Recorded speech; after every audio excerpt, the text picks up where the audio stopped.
What is this fantasy of work-life balance? The only way to actually find balance in our lives is to let go of all of these things that we're using to prop ourselves up and survive. It's a hard lift. We call it work-life balance. But what if it's just a prettier name for control, fear, and self-denial? In a world where men are taught to grind until they disappear. You work hard enough, you get to a place, and then it's just all steady. It's under control. That's the fantasy. The real work-life balance is being able to adjust when things happen. Three voices break the silence, exploring what happens when success becomes a prison and stillness feels like death. You have to do what you can and make the best of the worst situation. This isn't self-help, it's self-confrontation. Welcome to Men's Therapy. Have you ever wondered what masculinity even is in the modern era? Are you ready to move beyond the macho bully or the soy boy archetypes? I'm Marc Azoulay, and this is the Men's Therapy Podcast. Together, we'll explore how neuroscience, Jungian psychology, and Buddhist philosophy can transform your life, your marriage, and your business. Are you ready to deep dive into the minds of men? Let's begin.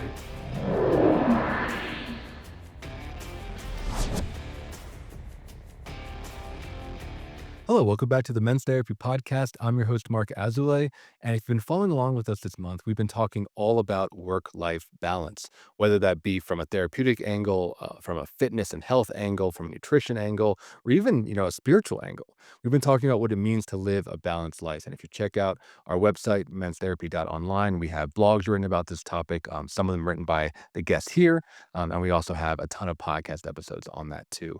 So I'm really excited about this roundtable. As you know, we go for about an hour or so, and you're hearing from experts in the field. So we have a great combination here of some guests you've heard before, as well as some new voices. So let's start with introductions. If y'all can go around and say a little bit about yourselves and about your work with men. So Desmond, how about we start with you? Introduce yourself to listeners a little bit about who you are and your work with men. Sure. My name is Desmond. I am currently in private practice as a psychotherapist and as a coach. My practice is based geographically out of Portland, Oregon, on the West Coast, and I work online with men around the world. I've been working as a psychotherapist / coach for many years now, and really enjoying deepening into working specifically with men through MTO. I was involved with the Mankind Project probably coming up on 15 years ago, and so that's been kind of a through line for my life and really got me going with this work. And happy to be here. Happy to talk about work-life balance in the context of that too. It's a really important topic right now, I think. Yeah, and I think it's a reason why a lot of guys come to therapy. I'd say probably divorce number one. If you're listening, we've done tons of roundtables on that. And then work-life balance, work-life stress, balancing parenting, oftentimes with work. So Aidan, on that note, you want to introduce yourself and tell the listeners what you do? Yeah, sure. Thanks, Mark. So I'm Aidan, and I run a company called Fit Roots. And my main thing is to help men get lean, energizing, disciplined 100% naturally. I do this in two ways: online, and I used to have a martial arts school and a personal training studio in the UK, but over the last few years, I've moved to Sri Lanka. And this topic for me is super important. I started a martial arts back 30 years ago when I was 4.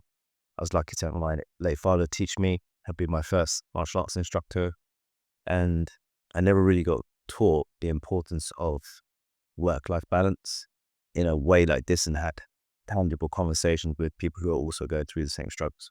And Mark, I know you're becoming a new parent soon, so it's going to be a big one for you. So I'm excited to talk about it. For sure. I might have to take one of your programs so I don't get full dad bod. And listeners, check out his stuff. He's at fitroots.co.uk. He's also written some awesome blogs for the MTO blog. He wrote one last month on grief, where he actually talked about his father and the legacy there, and it was a really wonderful piece. So, Aidan, I'm really happy to continue our conversation and have you on the show. Silvan, last but not least, introduce yourself. Say a little bit about your work with guys. Hi. I have a private practice here in Boulder, Colorado. I do somatic psychotherapy, so talk therapy with the addition of helping people use their body as a resource for their mind. And I've been in men's groups personally, for myself, for over a decade now, and it's just kind of been an invaluable support for me. And I'd work with individuals and couples in my private practice, and I also do coaching through Men's Therapy Online. Awesome. Well, I think we have a ton of wisdom and knowledge in the room here. So let's start with kind of defining our terms. Great question to kick it off with is when guys come in and they say, "Hey, I want to work on my work-life balance." What do they really mean? What do you see them presenting with? What does imbalance look like for a lot of the guys who, come through your door, take your programs, or start to ask questions? I'll go first if that's cool. I I have found that I can't say because psychotherapist, 'cause I'm mostly into fitness, but there's a lot of uh, psychological factors involved when people are trying to get in shape and get lean again and get healthy and be an example for their families.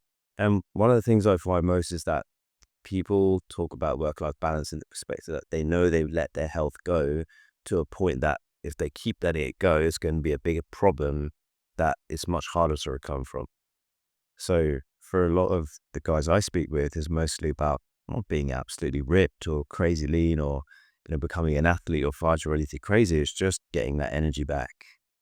It's just being in a reasonably good shape and feeling better and more confident about themselves and also having that energy to go from AM to PM without massive crashes. So it's really about taking a little bit of time out of their day where they think they don't have the time to reinvest into themselves. So that's the main issue I see with most of the guys that I speak to.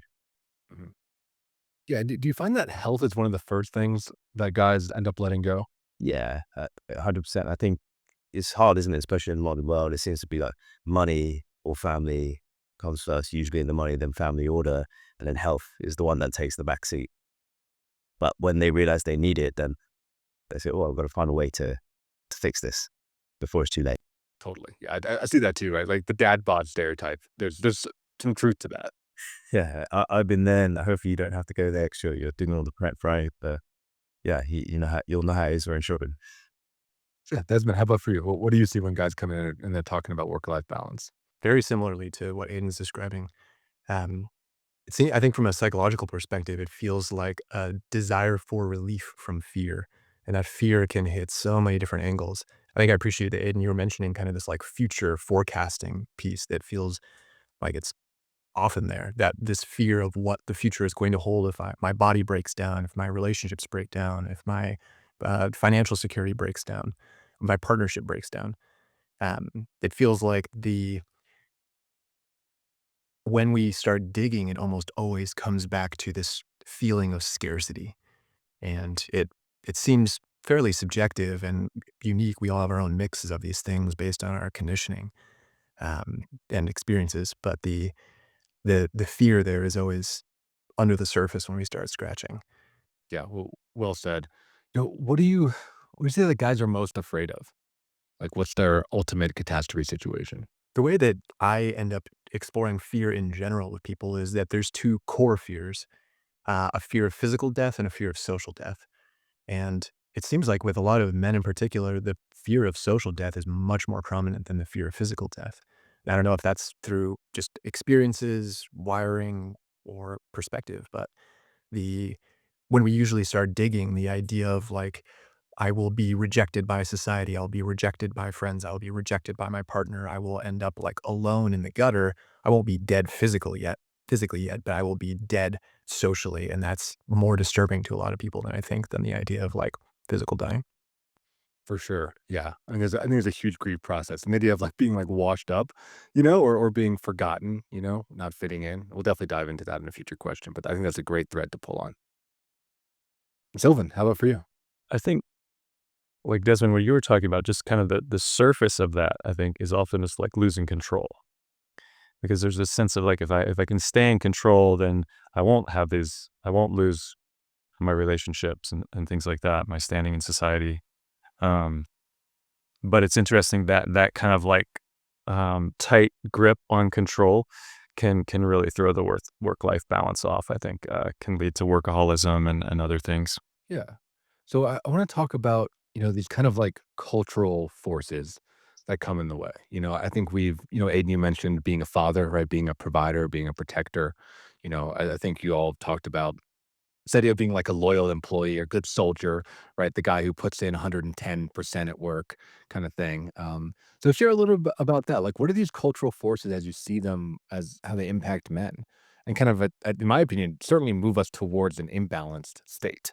Yeah, I think again, I'll usually come from it from a perspective of health, but one of the biggest things that if you believe or you have the belief that you have to always put work ahead of your health and so on, logically, people know that that doesn't make sense, but then their behaviors say otherwise. Because, for example, most people would agree that if their body wasn't here, then they wouldn't be able to work, right? So, obviously, but the reality of that, even though they know that doesn't make sense to not focus on health, they just don't, because whether it's fear, like you were talking about earlier, Mark, about whether financial loss or security, whether it's about what Desmond was talking about, the status, socially speaking, something has to give, and usually something has to die to give birth to something new. And that transition is the hardest part, to go from like you said, like good soldier to okay soldier, but focusing on other things. And what do you think? Yeah, I mean, I think I reacted to when you said okay soldier, right? Because I see a lot of my guys really struggle with that, with being like, hey, you might just be like mediocre, right? Whether that be at your job or even in your relationships or even with your health, right? I think so many dudes, especially, my generation, maybe Gen X, growing up with social media, like we see, all these influencers, right? We see like the most jacked dude, right? We can see the most jacked dude whenever. We can see the most successful dude. We can see the best father constantly, and these are influencers that are obviously talking about this stuff, and they've made their entire lifestyle and their job and everything they put forward is about how they're the best at this thing because, they want to be your coach. Understandable, right? We play that game with MTO in our own way, right? But I think when you're scrolling and you're comparing yourself, the idea that mediocre is even an option, or even we'll take above average, 6 out of 10, right, is even an option, I think feels like failure to the modern man, right? We wanna be that kind of like, I had a client say, kinda like Jason Bourne, mentality, right? Where it's like, you can speak 100 languages, you're super fit, you know how to use every firearm, you can woo every woman you see, you can drive every car, you can, like, navigate in every country, right? You can blend in the crowd, right? Like, you're just an expert at everything. And I think a lot of we can laugh about it, but I think a lot of men hold themselves to that standard constantly, and it's pretty toxic. Do y'all remember that film, Limitless, that came out in like the 2000s, early 2000s, mid 2000s, I think? Uh, that one is something that I feel like so many people talk to me about, of that fantasy of like what it, for those of you who haven't seen it, it's basically a mediocre dude takes a pill and it turns him into like a superhuman, basically. And he's like a super genius and also super physically fit and super confident and like the perfect fantasy of that. And that idea seemed like a really fascinating update right before social media really started taking off.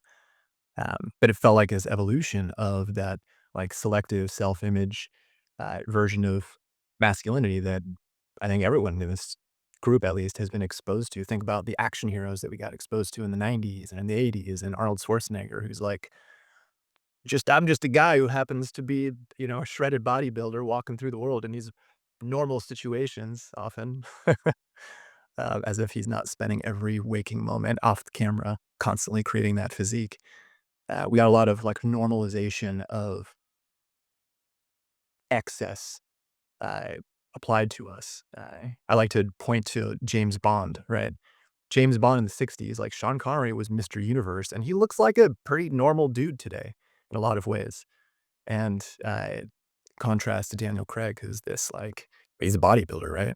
And in order to take on that role. And it's, again, these things are normalized to us in such a different way that people are trying to play catch up from such a young age on something that is, most people are never going to achieve in their lives and they don't need to. Totally. Yeah, and to kind of dovetail what you said earlier, it's like that constant sense of failure and the fear of failure, right, that drives all of that stuff, whether it be consumption, or in the shadow world, right, like more depression, drinking, alcohol, right, of being like, I'm giving up. If I can't be, James Bond, if I can't be Daniel Craig, I might as well just be a piece of shit. I think the middle is really hard for people to get to. Yeah, and I think this kind of, if you're shooting for something so high, it's easy to get discouraged, right? And you can't even get to that middle, right? Totally. Yeah, I think people tend to, like, give up, or just yeah, feel intimidated, right, and don't wanna try, and then the effort that it takes to get to mediocre often feels, way too hard to climb. Like, "Oh, I worked so hard, but I'm only just a 6 out of 10." Shit, I thought I'd be 10 out of 10 by now. Um, so I guess that kinda dovetails to our next question, which is, as you're talking to these guys, or maybe from your own life even, or from media, wherever you wanna pull from, what is this fantasy of work-life balance? Because I think when people come in and say, "Oh, I wanna be balanced. I wanna have, everything in a row. I wanna have my all my dials at the perfect level." Like, what do you think they're talking about? Well, what's the goal here, Yeah, of course. I think someone touched on it earlier about it being somewhat subjective, but we all at least know that when we feel out of balance, and that subjectiveness is about, all right, for example, if my health feels out of balance, I know on a subconscious level that I need to do something about it. And that's me personally too, not just people who are not fit or healthy yet. And we know something feels off. The energy is sharp. The stress is high. Everything feels like chaos. And there's, I guess, this point between peace and chaos that we want to find on the seesaw, if you like, and just sit comfortably in the middle. And I think it's an ongoing thing that we all have to battle with daily. It's not a one and done process. You have to continually fight the battles each day. It's not just one and done. And I think if people understood that, like you said, Mark, that, well, it's okay to be a 6 out of 10 because you're at the moment, you're a 1 out of 10 or a 0 out of 10. That's fine. I've been speaking to a lot of people this week. So I also do in-person training online, but I found that, some people will say, oh, I'm going to wait until X, this circumstance. And then once I'm at this stage, then I will do that, rather than just thinking, well, that's step 10. Work-life balance will be much better for you if we just look at steps 1, 2, and maybe even 3. But step 1 and 2 is much better to just conquer first, and then be, not to just be humble, but just to be okay with going slower, but steadier. Yeah, I think that's the fantasy, right? Is that you get to a place at some point, you work hard enough, you get to a place, and then it's just all steady. It's under control, and there's no ups or downs. It's steady. But that's the fantasy, right? So I think the more reality is like what Aidan's pointing to, is that like the real work-life balance is being able to adjust when things happen. Yeah, I think that's a really key point, Silvan. I'm happy you brought that up. In my own therapy as a client, I had that fantasy, right? Of like, oh, if I can just get dialed in, I'll just say dialed in. That was like my word, right? My therapist was probably like snickering and throwing it back in my face, right? But I was like, oh, just get dialed in. Everything's going to be fine. It's going to be perfect. And he's like, one day he was like, you're trying to balance the scales constantly in your life, but you don't realize that you're on a boat, So like the ground is shifting. So you can't really even balance the scales. You're not in a static way of being. But I agree. I think that there is that fantasy of like perfection. And Aiden, to your point, is like, if I get dialed in, if I find this, balance, I'll never feel bad again. Right? Like, I'll never feel stressed. I'll never disappoint anybody. I'll never fail again. Like, I'll just be perfect. And of course, that's impossible. Yeah, 100%. And also especially most guys that I speak to seem to feel like they may not say it, verbally or to me directly, but indirectly you can tell it's almost like they don't want to disappoint not just others, but themselves as well. Because each time they promise to overcome maybe what you guys work with more about, say bad habits or whatever, but whether it's health or psychotherapy, each time they do that, their belief in themselves decreases, or in their ability to change. So that having that lack of work-life balance is just a representation of that to their individual circumstances. Yeah, we talk about that a lot in addiction recovery, right? Like the promises you make to yourself being the most important. And a lot of people that are addicts to whatever, right? It might not even be substances, it could be work. When you start breaking those promises to yourself, like you're talking about, Aiden, like the self-worth just goes down because there's that voice in your head where you're like, okay, now I'm going to lose the weight, right? Or now I'm going to get in shape, or now I'm going to go to the gym. And that little voice in the back of your head's like, no, you're not. Like, how many times have you tried this? It's not going to happen. So I'm curious to kind of throw it back on y'all. Like, how do you work with that voice, that kind of self-defeating voice when you've seen a guy that has gone around in a couple cycles of trying to get more balance in his life? What is that? What's that little goblin voice like, and how do you heal it? I like that you're calling it the goblin voice because I think that that's a powerful way of using like parts work to frame it. Start to objectify it, start to pull it out from the other parts of self that want other goals. I find that usually talking about it consistently enough really starts to puncture the shallowness associated with a lot of those goals that are on the surface. Like I think, like all of you were describing, that contrast between finding self worth through an achievement versus finding self worth through a practice. I think that once the challenge of trying to find self worth through those achievements is that it's so fleeting. It lasts for a millisecond before the next achievement arrives, and then you spend 99% of the time in failure until you achieve it again. Yeah, so you were talking a little about the difference between like achieving through practice versus achieving through like goals, right? Feeling success both ways. Yeah, I think it was just adding more weight to that idea that the the achievements are always going to be fleeting and leave us in that feeling of failure for 90% of the time. If you're enjoying the podcast so far, please hit the subscribe button and leave us a review. Your feedback helps us to reach more men and inspire them to become the best versions of themselves. Thank you for your support. And now back to the show. So as we're talking about it, what I'm hearing from you all is that work-life balance is more like a state. It's more like a set of skills, right? It's the idea of going with the ups and downs. It's not this kind of like static thing that you can grab onto. It's more of a mindset. So I'm curious from each of you, from your backgrounds, how would you describe that mindset? I mean, how can someone get into a place where they're more flexible? I've got a few things here which I think could be learned from the martial arts world. Everyone's heard the classic quote from like Bruce Lee, to be like water, for example, to go with effectively, which means to go with the flow. And you'll experience this soon, Mark, when you have your first little one. Yeah, it's going to go from a flow to a raging river. I'm sure it's going to be a while. But you have to be still wading through that river, as well as you can, because it's going to be pretty bad. Sleepless nights and various other things. And, your lack of sleep then feeds into, as you know, into everything else as well. So, what I found is that if you can be adaptable, that is the key thing. Because even now, like, for example, I've got 3 kids, and whether it's running business, kids, and traveling elsewhere and doing whatever, it doesn't get any easier, but you just get faster at adapting and becoming more efficient at doing so. You're not going to always have your best days at training or your best days at recovery, your best nights of sleep. But you just have to accept that it's not perfect and optimize what you can.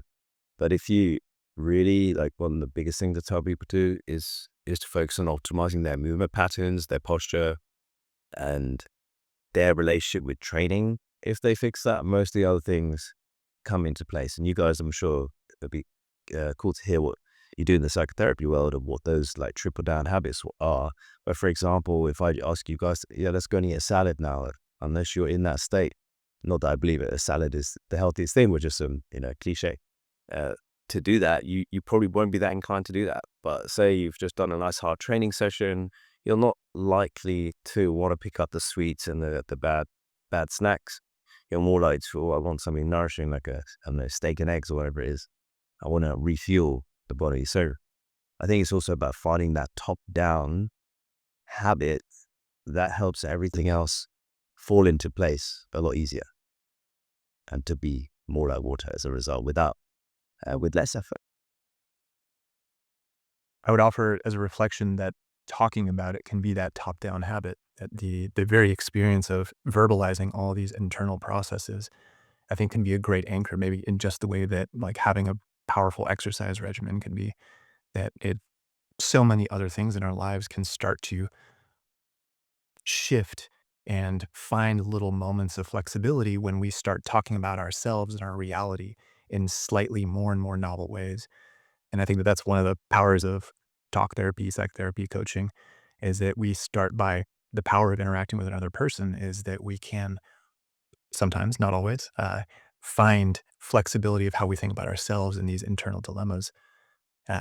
There's a psychologist named Robert J. Lifton who created a theory that is one of my favorite pet theories. He described it as the protean self. based on this god Proteus, the god of water, and the idea that in a rapidly changing dynamic, like you're describing, Aiden, of first kid, second kid, third kid, building the business, moving, all of these constant changes, there's no destination of stability inside of that. But we can find a sense of self that becomes stable by learning that we have the capacity to respond to crisis, to change in each new iteration. And his theory is that that is really the most powerful place we can arrive at as a human in our current culture that is changing so rapidly, is to basically start to develop safety in this like kernel inside of us that then is surrounded by the swirling storm all the time. The storm becomes our friend. The storm becomes our norm in a lot of ways, uh, which is a kind of disturbing concept to me on some level. The storm is our friend.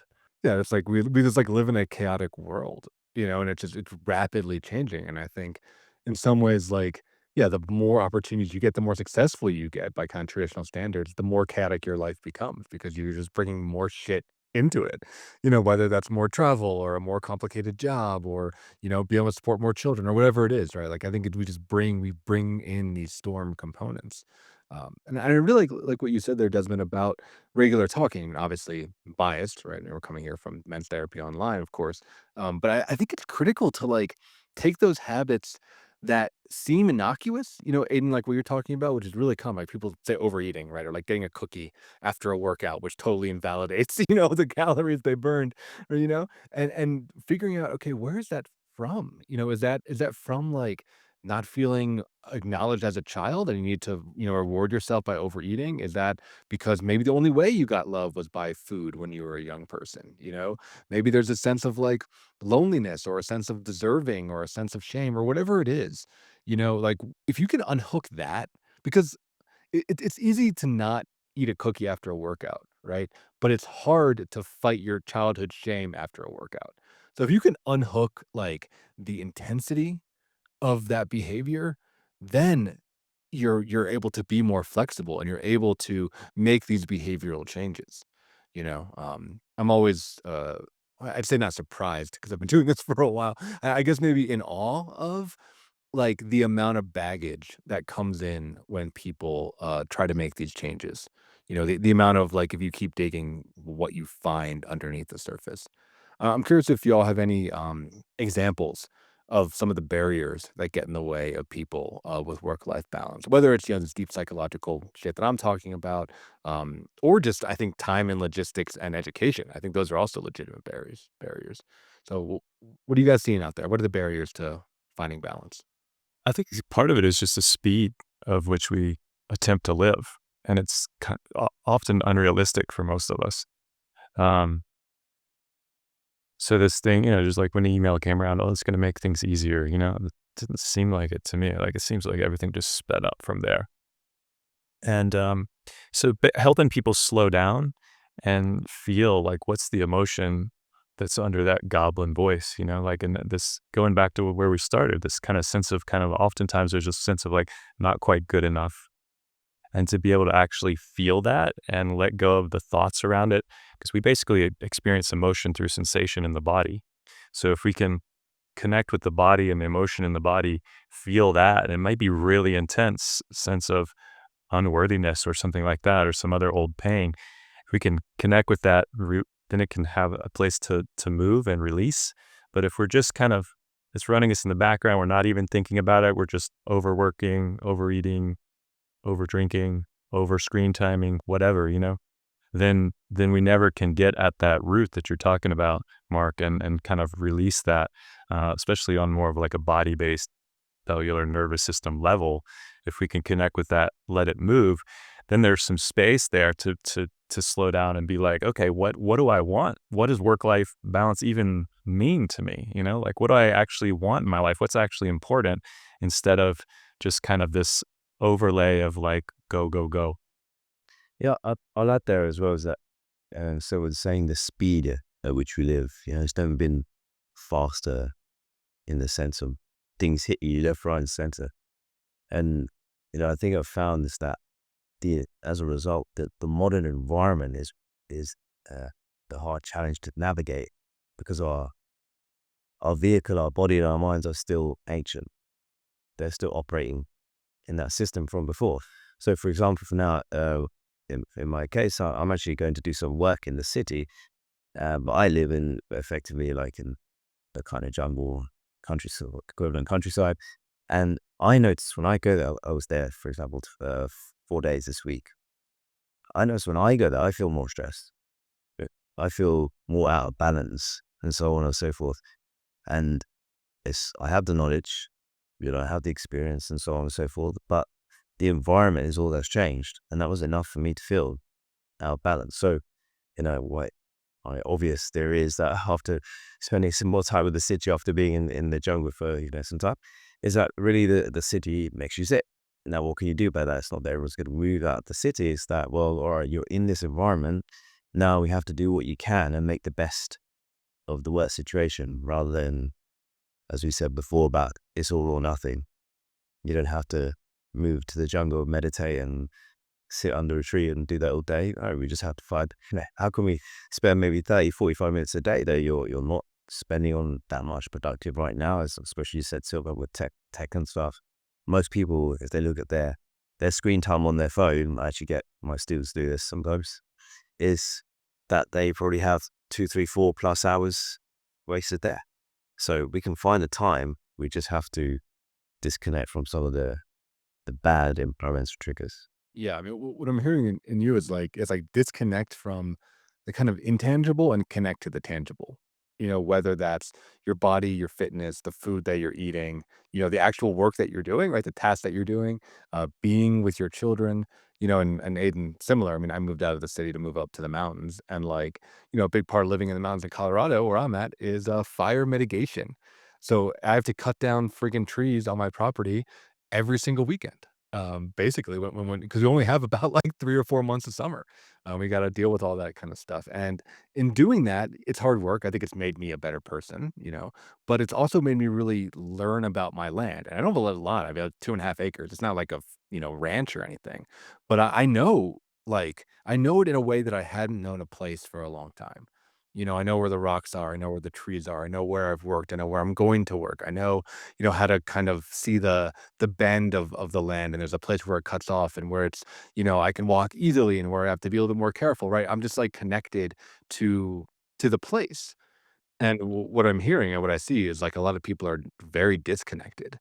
They're connected to this very quick, whether it be screen based or even work based, or even relationships, very disposable, rapid fire series of connections. There's nothing that is deep and long and that takes years to build.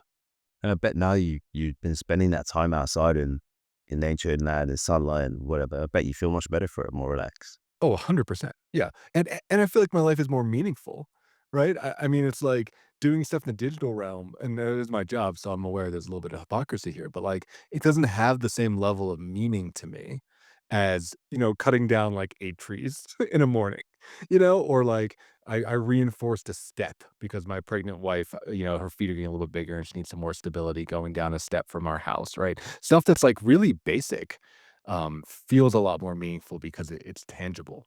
I mean, the same thing with workouts, right? Which I'm sure you can talk about a lot, Aiden, of seeing body change, building strength, building coordination. Those things are primal and meaningful in a way that I think most modern work, I mean, certainly white collar work, isn't quite.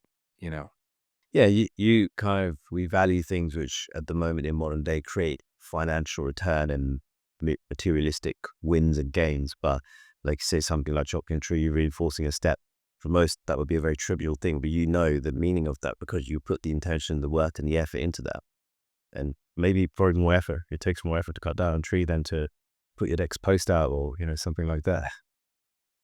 For sure. Yeah. I mean, you feel in your body, right? I mean, I feel like the work instead of just being in the brain fog place where I think a lot of white collar work gets us. We're exhausted, but it's all this mental, attentional exhaustion. It's not, real physical exhaustion. I think that speaks to that question that you named, Mark, what are the primary barriers? It seems like what I run into is that the primary barriers to balance are the versions of care that we're using to cope. So video games, screen time, all the addictions, all these versions of life that are trying to do a version of those same copings, trying to take us outside, right? Oh, how fun it is to explore some magic, like huge fantasy space through the comfort of my couch. But it's no matter how many miles I cover in a space like that, it's never going to tap into the depth of what I will feel and the relief and value that I'll feel by walking around 2 acres on my property or in any property that is not human and not digital. We've got so many potent, easy to access ways to cope with these things that trying to convince ourselves that the only way to actually find balance in our lives is to let go of all of these things that we're using to like prop ourselves up and survive. It's a hard lift for most of us. The idea of trying to convince ourselves that in order to like really start thriving, we have to stop the experience of surviving and the pull to survive. It goes against everything our body's telling us in the moment usually. It's a brutal thing. To add on to the nature piece too. Uh, it has anyone heard of the idea of forest bathing or familiar with it? Mhm. Yeah, but you Yes. can All right. Yeah. explain to Nods to all the around. listeners too. Yeah. Yeah. This is like an older area of research that came from Japan originally. They were finding that the rates of anxiety and depression were skyrocketing, specifically in very built up urban environments like Tokyo. Um, the psychologists, researchers basically started taking people out to natural environments that had no human symbols built into them. So even walking on a trail isn't as good as just like standing in a grove of trees that has no visible data associated with humanity. Just dropping ourselves into that environment brings down our nervous system. So I think what you all were speaking to of us having a very old nervous system that is actually not good at being in human environments. Human environments are actually like one of the hardest things for our body to cope with. It's fascinating. There's a ton of really cool research going on with astronauts around this right now because it's, again, such an extreme human environment. Finding nature when you're up on the ISS is quite a challenge. And extremely fatal. You can't just go for a stroll. You know? Yeah, so we've talked about the bear, you talked about the fantasy, we talked about the goal. Let's start talking practical steps, right? Like, it's a tall order. I think we've agreed on that. I think there's massive systemic, cultural, forces. So for y'all listening, if you struggle with work-life balance, like, give yourself a break. This is hard. This is really hard, especially if you live in like a Western modernized country where there is so much momentum pushing you towards an unbalanced life. And if you're being a little cynical, which I will be right now, companies that are willing to profit off of that unbalanced life, right, by selling you some of these less healthy alternatives. So I'm curious for each of you guys, and I think Aiden, you talked about it well, of like, what is step one and step two? We'll get to step 10, we'll get to the ideal, but like, what is a quick, maybe not so easy, but simple step that people can take to start on this journey of finding more balance in their lives? Mark, can I just name one barrier that I think is important? And I think it's almost impossible, I think, to talk about work-life balance without talking about economics. And for some people, that might mean they're working 2 or 3 jobs to support their family, and they're just exhausted, and there's like no room, because they're in a lower income bracket and can't seem to get out of that. And for middle class people, I think that's the middle class. There's the crunch too, and there's politics involved with that as well. But just to name that, and even people who are might even be in like a CEO role in a very high economic bracket, they might have a lot of properties and things like that, and a certain lifestyle that they're maintaining, and they have to work an absorbent amount of hours to maintain that lifestyle.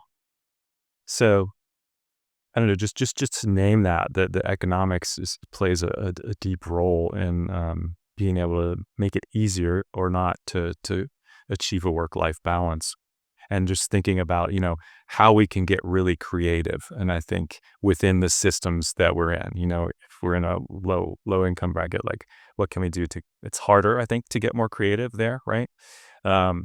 But in the middle, upper, it's easier, right? In the middle, we're feeling the crunch too. So it's maybe a little harder too, but but how can we get more creative? And I think things like the tiny house lifestyle are like really popular right now because that's a way to get creative and have less stuff, but more time. And that time to have that work-life balance that we want and space to do what we want with our lives more and not have to be working our whole life constantly. Yeah, I think finding ways to like reduce the economic demand if possible, and I like the way you're talking about like it's like trading stuff or trading upkeep for time. When I work with my clients, I try to have them look at all the different variables and factors that go into their lives and see, like what dials can you move? I'd say that's the first step that I end up doing with people too, is helping people become an expert in themselves, become the researcher of all the variables that are part of it, your economics, your time, your physical life, your what the real needs are and what the desires are inside of it, and get it out of our heads and onto paper, onto a spreadsheet, into a relationship. And we often the natural creativity of like every human really starts to find some space and usually seems to kick back in when it's not in our head anymore. Yeah, I think you guys touched on a couple key things there. But it's also finding what you do have. I even just use myself as an example. Is that when I used to fight and compete, maybe I would train 2 or 3 times a day. But do I have the inclination or the need to do that now? No, but I don't even have all the time. But even if I did, I don't think I want to because my priorities and my goals have changed. So if you go back to your goals, all right, well, are they not just the classic like SMART goal kind of stuff, but are they the right goals for you? Sometimes it's very easy to just take on someone else's goal to say, oh, I want to look like that guy, I want to have this guy's car and his money, but we are all fairly similar, but how can you make this work for you and where can you put in an extra or exchange 30 minutes to do something beneficial to you? I say, for example, is that you only need 30 to 45 minutes a day to get lean. So you don't need much more because the rest is about substitution. So everyone always thinks about addition, but as I think Silvan was saying about the minimalism lifestyle and stuff, a lot of it, whether it's having a minimalistic mind or environment for this health and training or even, psychotherapy stuff, I imagine, is still universally applicable to remove and only add when it's necessary, or at least remove/exchange.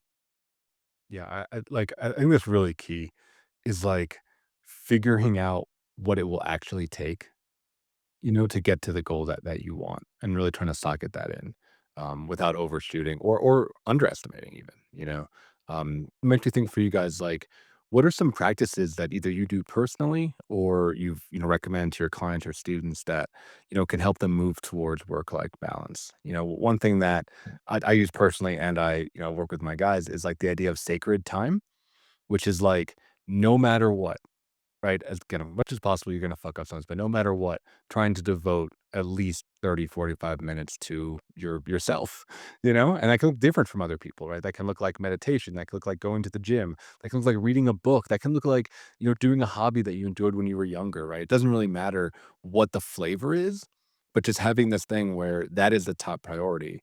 And, maybe we'll loop around and talk about nice guys in a minute here, but I think a lot of modern men are conditioned to put themselves last, which is so different from, the stereotype where it's like, oh yeah, men are these like, selfish Neanderthal people. Most of the men that I talk to are very, very self-sacrificing. The selfishness comes out when they feel like they have to even the scales, or they have a habit, an unhealthy habit, or they, have a big fight with their partner. But I think by and large, most guys put themselves very last, especially fathers and people that are, taking on more responsibilities at work. So by having this, 30, 45, maybe even an hour, if you can swing it, moment of sacred time that's about you, that can start to move the needle. And even if you feel like you messed up the whole day, at least you spent a little bit of time with yourself. And I think those small wins and momentum gains are really important when you're trying to move the needle on something that might be, a 20-year career, right? A 20-year pattern of saying yes to everything and feeling really unbalanced. You got to kind of start small. Have you ever found yourself in a situation where you wanted to open up, but you were afraid that it wouldn't be taken well? You ask yourself, what's the point? Nothing's gonna change anyway. So you do what you always do. You push it down, numb out the pain with a drink, a night out, or pornography. I've been there myself, and I know that men lack the outlets for emotional expression, which is why I founded Men's Therapy Online, a healing hub for men's mental health.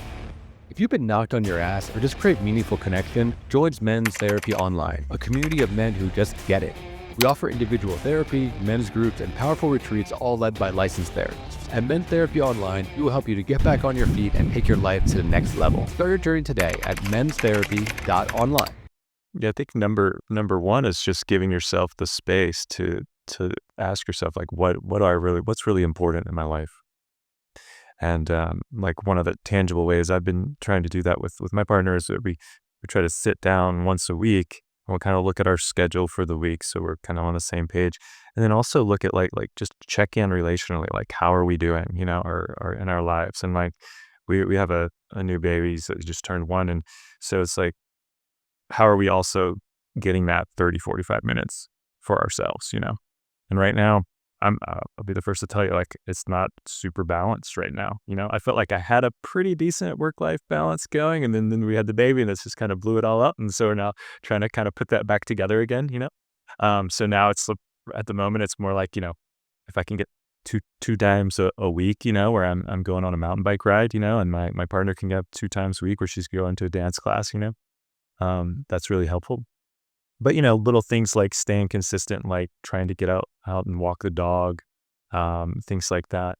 And then, looking at, what do we want to do something for the family this week, and plugging that into the schedule so it actually happens. Like that we're going to take the baby on a hike or something like that. Similarly, I've got a 2.5-year-old, and it's something that we integrated in the last year, what I integrated was taking Wednesdays off. And half the time it's like, it's not productive. I'm not really doing much of anything, watching a TV show or like futzing around the house. But that unproductive 50% of the time is part of what then creates the energy and the space for me to use the other 50% for like a ton of things. And it's not about me being a partner. It's not about me being a parent. It's not about me being a homeowner necessarily. It's like anything that can happen in that moment. And the openness of it is maybe the most valuable thing that I've had in the last 3 years to help compensate for all of those other strains in my life. Yeah, I feel immensely lucky to have it as an opportunity. And the idea of like, yeah, I wish everyone could have that opportunity if they wanted it. Makes me think of like being a kid. It feels like summer break sometimes, where it's like, wake up on Wednesday, what am I gonna do? I don't know. What's the weather doing? Yeah, it's been glorious. I can only imagine what it's like with 3 kids, Aidan.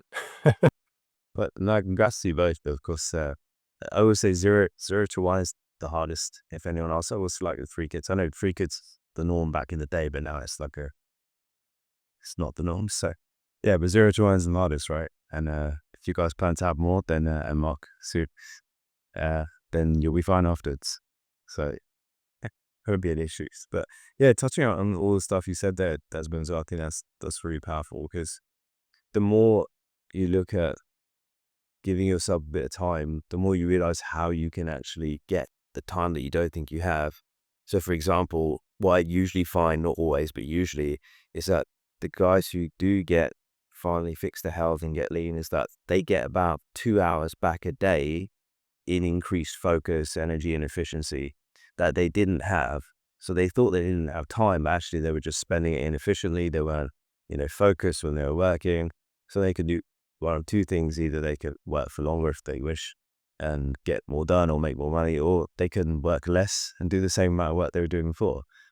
So we can always figure out, well, how can we be more efficient? So I personally believe that training is the number 1 habit, because everything else comes downstream from that. And obviously the correct training and the correct improving it to improve your posture, movement patterns, and so on. But if you do that, then the body is in a state of balance.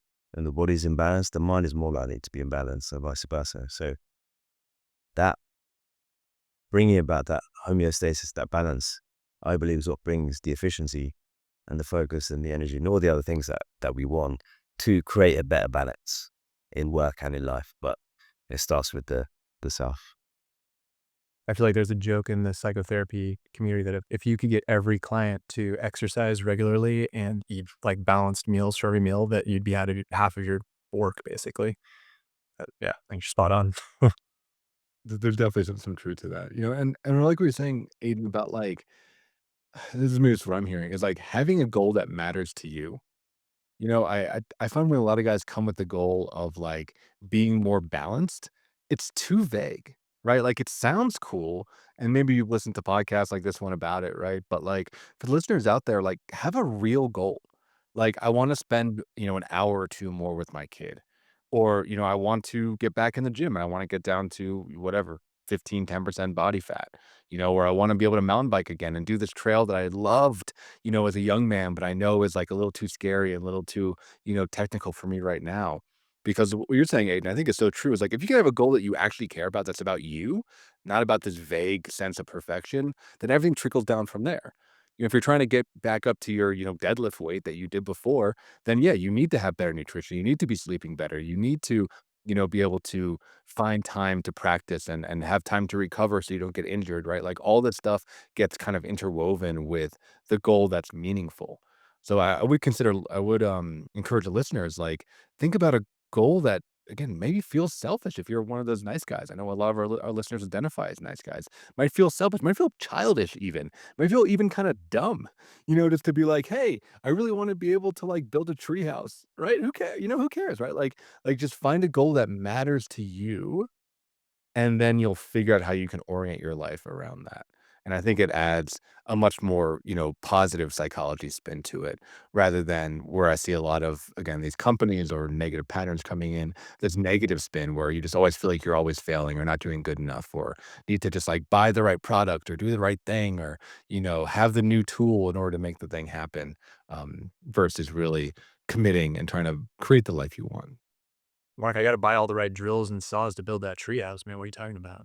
That is also true. That is also true. I mean, I am also a tool guy and I love buying the tools, but you gotta have a use for the tool, right? That being a tool owner doesn't just do it. But if you're using that to build a trios and see that smile on your kid's face, then you're loving life, right? You're doing it right. But that's where that economic creativity comes in too, right? It's like chances are some of your neighbors have all those tools, and they'd love to help you, even maybe help you build the treehouse, Um, but I just want to put a little plug in for my ADHD folks because that's kind of how my brain operates, and I don't have the goblin thing quite as much. I mean, that comes up sometimes, right? But I often have this thing of like a little more like what they call magical thinking. It's like, oh, I'll do it tomorrow. Like I'll start building the treehouse tomorrow, but there's so many steps. Like I got to connect with the neighbor to get the tools, and then I got to design it and all this stuff. And it's like oh, too much, and so I never even get started, right? So this piece of I think of having a plan and giving yourself space and time to like draw out a plan and schedule time, like you're saying, Mark. It's 30, 45 minutes for yourself, but then also support, right, and accountability. Like who, is it your partner? Is it a buddy of yours? Is it your neighbor who's loaning you the tools? Like who can be there to support you to help you, manifest some of these goals, some of this balance in your life? Because we're just so often trying to do it all on our own. Totally. Yeah, I think just want to highlight you're saying like the role of community. I think is so important. You're often not going to find that at work, right? Because everyone might be playing the same game of who's the best worker. But if you can find, your neighbors, people in your church community, even old friends you can reconnect with, right? Like if you can find people that are interested in the other parts of your life, right? That are interested in the treehouse and not just interested in your KPIs, I think it goes a very long way. And of course, men's group, right? Men's therapy online, plug there. But, finding a group of guys that are committed to helping you grow out this other part. Because I think there's so much pressure to just do work, work, work, work, work, money, money, money, money, status, status, status, but not enough conversation around just being more human. Those kind of the more unique parts of ourselves. I think a lot like the guys in the alley on the King of the Hill, right? If anyone's seen that show, the whole point of that group is that they just hang out with each other. Like it's like the default, what is that called? The milieu space. It's getting harder and harder to find and create small communities like that these days, but it's so pivotal and so powerful for us. Yeah. and so primal, so just human, right? I mean, that's what our nervous system is designed to do. Like go meet your neighbors. So, I'm curious as we're wrapping up, if you guys have, something for our listeners, whether that be an activity, an introspection question, a word of wisdom, a challenge, whatever it is. I mean, a challenge, I guess I'll build on that. My challenge is like, go meet your neighbor, you know, like go meet a neighbor, go actually talk to somebody, take a moment, slow down, ask their name, ask what they're into, ask what they do besides just work. And you might be surprised by the people that are just, arm's length away from you. So that's my challenge. If you're listening, is go meet one of your neighbors. How about for the rest of you? What's one thing you want to leave our listeners with? Yeah, I've talked a lot about trading and talked about balance and so on, but sometimes it's hard to get the balance you want if you're not in a relaxed state. So I think one of the best things, especially men, we can do because we hold so much tension in the body, is to do what it's called myofascial releases, basically some self massage techniques. And for example, you think about it, if I'm curled over like this and I'm trying to build strength in this position, actually I'm just making my posture and position worse. But also your body holds the emotion, the energy, the tension that is happening in your mind as well. So one of the best ways people can just learn to think a bit clearer, just be a bit more present, relaxed, and also balanced internally and externally is to do this self-massage technique. You just need a tennis or an hockey ball and you lie on it in the various placements. For example, if your pec minor, your chest is tight or your neck is tight, wherever it is, and stay there for like 90 seconds each time, circulate around the areas in the body, and you'll be surprised at how much better you feel afterwards. So the way I explain it is basically like this: two elastic bands, imagine you tie them together. There's this knot in the middle. You need to get rid of that knot. Don't just stretch it out. Actually, you need to get deep as though someone's massaging you there with their elbow. Even just doing something like that, honestly, I find it creates balance in the body. And I know we're talking about work-life balance here today, but balance in the body will create more balance in life as well. Yeah. And I imagine I could find those exercises on your website. Like, do you have a resource that they can go to if they want to know, where to put the hockey ball? Yeah, I actually have it's a 30 steps to get lean free email series. So there's a link, it's fitroots.co.uk/30 steps to get lean. Or 30 steps, I can't remember off the top of my head, but I will put the link and send it to you. And yeah, you can go through that and it'll give you 30 steps to get lean, but also a couple of them are revolved around the myofascial release. Awesome. Desmond, Silvan, what do you guys got? Something for our listeners to take away. Got one. Go pick up trash. Seriously, like I think it's as an exercise, it kind of just go like walk around your house, walk around, ideally not too much trash around your house or your home, but find some public space nearby, even if it's just like the road, right, down at the end of your driveway, and just kind of go wander around a little bit and bring a little trash bag and grab stuff. It kind of like taps into so much of what we're talking about, where you're moving. It's kind of aimless. There's no real destination for the most part, and just kind of like wander around. It increases the opportunity to meet people potentially. Like, yeah, you might see your other neighbor across the street getting their mail, or see some strangers in the square or wherever it is.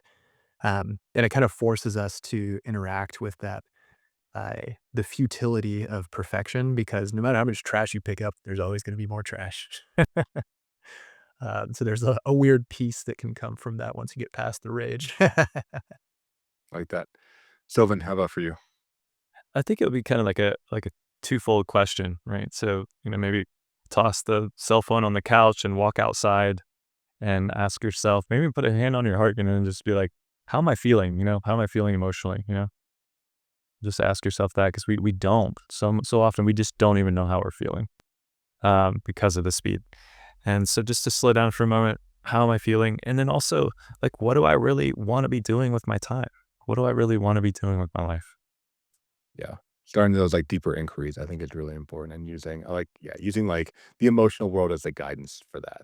And trying to be really honest, or like unabashedly honest. So as we're wrapping up here, if you guys can say a little bit about where people can find you online. Silvan, we'll start with you. Yeah, it's a natural movement, psychotherapy.com. Fantastic.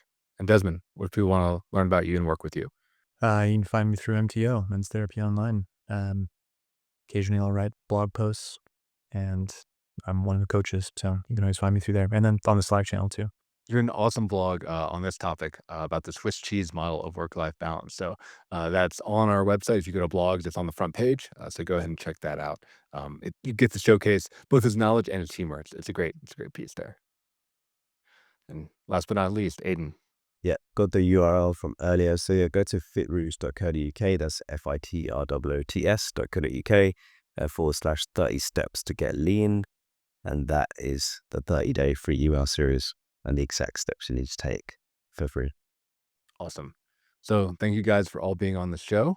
We'll have all those links, listeners, will be in the show notes, which is the description of the show, as well as online at menstherapy.online/podcast.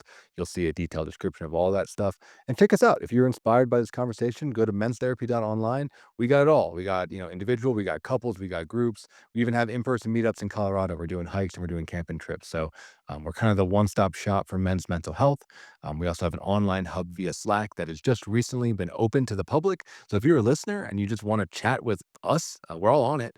If you want to come and chat with us, you can access us through that for free, 100% free, no commitment, no charge there.